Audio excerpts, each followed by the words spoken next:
സമയം 1 മണി. ഞാനിപ്പോൾ പോകുന്നത് എല്ലാവർക്കും പ്രിയപ്പെട്ടൊരു സ്ഥലത്താണ്. എപ്പോൾ പോയാലും ഇവിടെ പ്രവേശനം ഉണ്ട് എന്നുള്ളതാണ് ഇവിടുത്തെ പ്രത്യേകത. പിന്നെ ഫുഡ് കിട്ടുമോ എന്നുള്ളതിൻ്റെ കാര്യത്തിൽ കുറച്ച് സംശയം ഉണ്ടായിരുന്നു. മഴയുമില്ല വെയിലുമില്ല, അങ്ങനത്തെ ഒരു കാലാവസ്ഥയായിരുന്നു. ഇവിടുത്തെ ചോറ് പൊതുവേ എല്ലാവർക്കും ഭയങ്കര ഇഷ്ടമാണ്. അതുമാത്രമല്ല ഇവിടുത്തെ പ്രസാദവും ഫേമസാണ്. ജാതിയും മതമൊന്നും ഇവിടെ ഒരു പ്രശ്നമേ അല്ല. ആർക്കും ഇവിടെ കയറി പ്രാർത്ഥിക്കാം. എല്ലാവർക്കും പ്രിയപ്പെട്ട ദൈവമായ മുത്തപ്പൻ്റെ അടുത്തേക്കാണ് നമ്മൾ പോകുന്നത്, നമ്മുടെ പറശ്ശിനിയിലേക്ക്. ഇഷ്ടം പോലെ കടിയുണ്ട് എന്നുള്ളത് ഇവിടുത്തെ ഒരു പ്രത്യേകതയാണ്. പക്ഷെ പൈസ ഇല്ലാത്തതുകൊണ്ട് അങ്ങോട്ട് നോക്കാണ്ടിരിക്കുന്നേ നല്ലത്. എത്തിയപാടെ ചോറ് കഴിക്കാനുള്ള തിരക്കായിരുന്നു എനിക്ക്. അഥവാ തീർന്നു പോയാൽ എന്ത് ചെയ്യും? ആദ്യം തന്നെ പുഴയിൽ കാല് കഴുകി ഒന്ന് പ്രാർത്ഥിച്ച്. ചോറ് കഴിക്കാൻ അങ്ങനെ തിരക്കൊന്നും ഉണ്ടായിട്ടില്ല. സാമ്പാർ മോരായിരുന്നു കറി.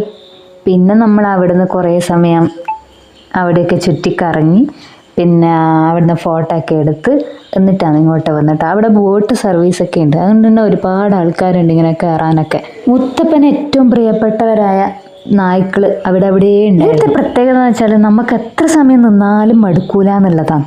പിന്നെ നമ്മളെ പ്രസാദമുള്ള പയറും ചായയും കൂടി കുടിച്ചിട്ട് നേരെ വിട്ടു കേട്ടോ. അപ്പം ടാറ്റാ.